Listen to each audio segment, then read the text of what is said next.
नमस्कार शेतकरी मित्रांनो, कृषी कल्याण युट्यूब चॅनल मध्ये सर्व शेतकरी बांधवांचं हार्दिक स्वागत आहे। सर्व शेतकरी बांधवांना एकच विनंती आहे, या साइडला दिसत असलेल्या काळ्या बटनावरती क्लिक करा, जेणेकरून तुम्ही आम्हाला सबस्क्राइब कराल। आणि तुम्ही जर आम्हाला सबस्क्राइब केलं तर शेती संबंधित असेच नवनवीन व्हिडिओ तुम्हाला आमचे सर्वप्रथम पाहायला भेटतील।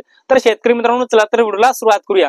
तर शेतकरी मित्रांनो, अखेर केंद्रीय कृषी मंत्री शिवराज सिंह चौहान यांच्या माध्यमातून देशातील आणि आपल्या महाराष्ट्र राज्यातील शेतकरी बांधवांच्या बँक खात्यामध्ये अखेर खरीप हंगाम 2024, खरीप हंगाम 2024, रब्बी हंगाम 2024 आणि 2022-2023 म्हणजे मागच्या 3 वर्षातला थकीत असलेला शेतकऱ्यांचा पीकमा शेतकऱ्यांच्या आधार संलग्न बँक खात्यामध्ये जमा करण्यात आलेला आहे।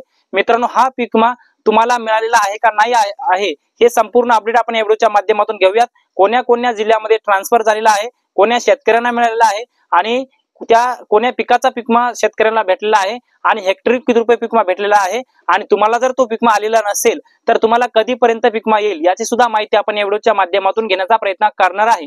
तर नमस्कार, मी ज्ञानेश्वर सवंडकर स्वागत करतो कृषी कल्याण युट्यूब चॅनल मध्ये। सर्वांना एकच विनंती आहे, हे अपडेट पाहण्याकरता तुम्हाला हा व्हिडिओ शेवटपर्यंत बघावा लागेल। तर मित्रांनो, चला तर व्हिडिओला सुरुवात करूया। तर शेतकरी मित्रांनो, सर्वप्रथम हा पीकमा कोण्या जिल्ह्यातील शेतकऱ्यांना मिळणार हे सर्वप्रथम पाहूया। यामध्ये पहिला जिल्हा आहे हिंगोली आणि हिंगोली जिल्ह्यातील वसमत, कळमनुरी, सेनगाव, औंढा नागनाथ आणि हिंगोली तालुका या तालुक्यातील ज्या शेतकऱ्यांचा पीकमा थकीत आहे त्या शेतकऱ्यांना पीकमा मिळणार। यामध्ये 2022, 2023 आणि 2024 खरीप आणि रब्बी हे दोन्ही सुद्धा सीझनचा पीकमा जमा झालेला आहे। याच बरोबर मित्रांनो, यामध्ये दुसरा तालुका आहे परभणी। मित्रांनो, परभणी तालुक्यामध्ये, परभणी जिल्ह्यामध्ये सुद्धा परभणी तालुका असेल, सेलू असेल, गंगाखेड असेल, मानवत असेल, पाथरी असेल, पालम असेल, पूर्णा असेल, सोनपेठ असेल किंवा जिंतूर असेल, या तालुक्यामध्ये पीकमा जमा झालेला आहे। यानंतरचा तिसरा जिल्हा आहे नांदेड। नांदेड जिल्ह्यातल्या नांदेड, अर्धापूर, भोकर, मुखेड तालुका, लोहा तालुका, किनवट तालुका, हातगाव तालुका, याचबरोबर हिमायतनगर तालुक्याचा समावेश आहे। धर्माबाद, नायगाव, उमरी, बिलोली, देगलूर, मुखेड आणि माहूर या सुद्धा तालुक्यांचा समावेश आहे। यानंतरचा चौथा जिल्हा लातूर। लातूर जिल्ह्यातल्या अहमदपूर, औसा, उदगीर, चाकूर, जळकोट, निलंगा, देवणी, शिरूर, अनंतपाळ, रेणापूर आणि लातूर या तालुक्यांचा समावेश आहे। यानंतरचा पाचवा जिल्हा तो म्हणजे बीड। बीड जिल्ह्यामध्ये बीड जिल्हा असेल, गेवराई असेल, माजलगाव असेल, धारूर असेल, वडवणी असेल, परळी वैजनाथ असेल, पाटोदा, आष्टी, शिरूर, अंबाजोगाई आणि केज या तालुक्यांचा समावेश आहे। यानंतरचा जिल्हा जालना। जालना जिल्ह्यातल्या अंबड, घनसावंगी, जाफराबाद, जालना, परतूर, बदनापूर, भोकरदन आणि मंठा या तालुक्यांचा समावेश आहे। यानंतरचा जिल्हा छत्रपती संभाजीनगर। या जिल्ह्यामधल्या कन्नड असेल, सोयगाव असेल, सिल्लोड तालुका, फुलंब्री तालुका, संभाजीनगर, यानंतर खुलताबाद, वैजापूर, गंगापूर आणि पैठण तालुक्याचा समावेश आहे। यानंतरचा मराठवाड्यातला 8वा जिल्हा तो म्हणजे धाराशिव। धाराशिव जिल्ह्यातल्या भूम असेल, वाशी असेल, कळंबा असेल, धाराशिव असेल, तुळजापूर असेल, उमरगा, लोहारा आणि परांडा या सगळ्या तालुक्यांचा समावेश आहे। आता हे झाले मराठवाड्यातले जिल्हे आणि तालुके। यानंतरचा विभाग आहे तो म्हणजे विदर्भ आणि पूर्व विदर्भ। सर्वप्रथम पहिला जिल्हा अमरावती। मित्रांनो, अमरावती जिल्ह्यातल्या भातुकली, चांदूर बाजार, चांदूर रेल्वे, चिखलदरा, धारणी, अंजनगाव, सुरजी, दर्यापूर, मोर्शी, वरुड, तिवसा, धामणगाव रेल्वे, नांदगाव, खंडेश्वर आणि अचलपूर तालुक्याचा समावेश आहे। यानंतरचा मित्रांनो जिल्हा अकोला। अकोला जिल्ह्यातल्या अकोट असेल, तेलारा असेल, पातूर असेल, बार्शी टाकळी असेल, बाळापूर असेल किंवा मूर्तिजापूर असेल, या सगळ्या तालुक्यांचा समावेश आहे। यानंतरचा जिल्हा असेल वाशिम।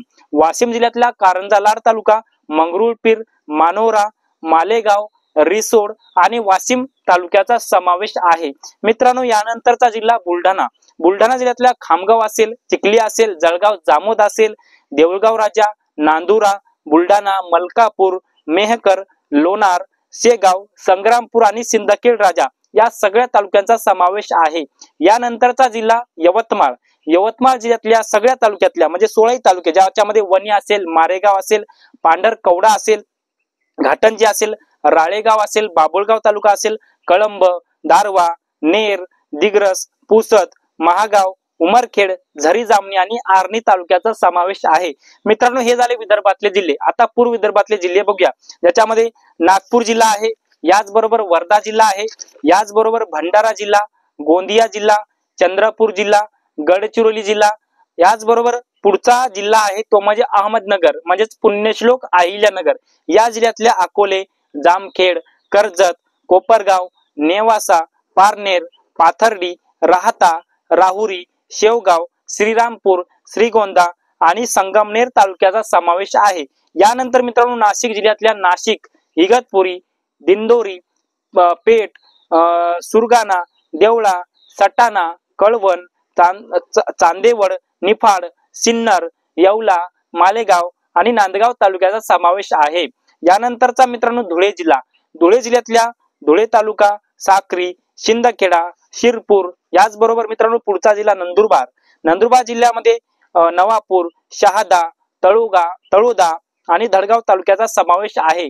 मित्रांनो यानंतरचा जिल्हा जळगाव. मित्रांनो जळगाव जिल्ह्यामध्ये सुद्धा मोठ्या प्रमाणामध्ये शेतकऱ्यांनी क्लेम केले होते. वैयक्तिक क्लेमचा शेतकऱ्यांना पीक विमा मंजूर झाला होता.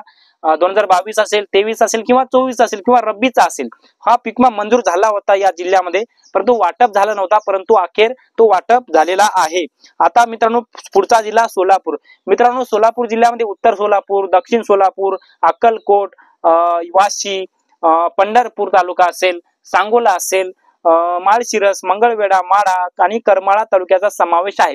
मित्रांनो याच्या व्यतिरिक्त राज्यातल्या उर्वरित जिल्ह्यामध्ये सुद्धा हा पीक विमा जमा झालेला आहे. आता मित्रांनो हा पीक विमा कोण्या शेतकऱ्यांच्या बँक खात्यामध्ये जमा झालेला याची थोडक्यात आपण माहिती घेण्याचा प्रयत्न करूया. मित्रांनो कृषी मंत्री शिवराजसिंह चौहान यांनी माहिती दिली होती की मागच्या 3 वर्षाचा पीक विमा जमा होणार. जसं की मागचे 3 वर्ष कोणते? खरीप 2022, खरीप 2024, खरीप 2023 म्हणजे 2022, 23 आणि 24. मग या तिन्ही सीझन मधले खरीप आणि रब्बी चे सगळे पीक विम्याचे दावे आहेत जे क्लेम मंजूर आहेत. ज्या शेतकऱ्यांचा क्लेम कॅल्क्युलेशन मध्ये 10,000, 20,000, 25,000, 30,000 जेवढी काही अमाऊंट तुम्हाला दाखवत असेल ती अमाऊंट तुमची पेंडिंग आहे, तुमच्या खात्यामध्ये ट्रान्सफर झालेली नाही, पण तुम्हाला मंजूर झालेला आहे. मग विमा कंपनीच्या माध्यमातून मोठ्या प्रमाणामध्ये टाळाटाळ केली जात होती, तो वाटप केला जात नव्हता, परंतु अखेर केंद्रीय कृषी मंत्री शिवराजसिंह चौहान यांनी याची दखल घेतली. दखल घेतल्यानंतर राज्य सरकारला तशा सूचना दिल्या, म्हणजे आपल्या महाराष्ट्र राज्य सरकारला सूचना दिल्या किंवा आपले कृषी मंत्री असतील राज्याचे दत्तामामा भरणे यांनाही सूचना दिल्या पीक विमा संदर्भातल्या. यानंतर आपल्या राज्यामध्ये ज्या काही 9 विमा कंपन्या सक्रिय त्याच्यामध्ये HDFC Ergo, Cholamandalam, ICICI Lombard, SBI life किंवा ज्या सगळ्या कंपन्यांना सूचना दिल्या की आपल्याला 11 ऑगस्ट रोजी वितरण करायचं आहे, सगळे जी प्रक्रिया पूर्ण करा. आणि ही प्रक्रिया पूर्ण झाली आहे. शेतकऱ्यांच्या बँक खात्यामध्ये पैसे सुद्धा ट्रान्सफर करण्यात आलेले आहेत.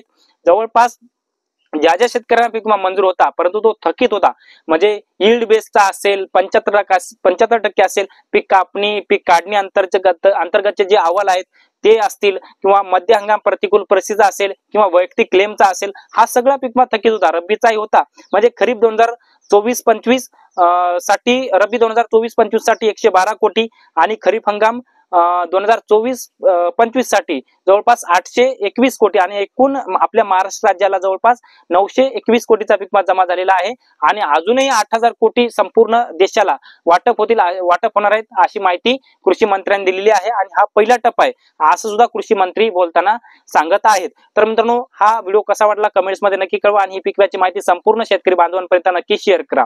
धन्यवाद.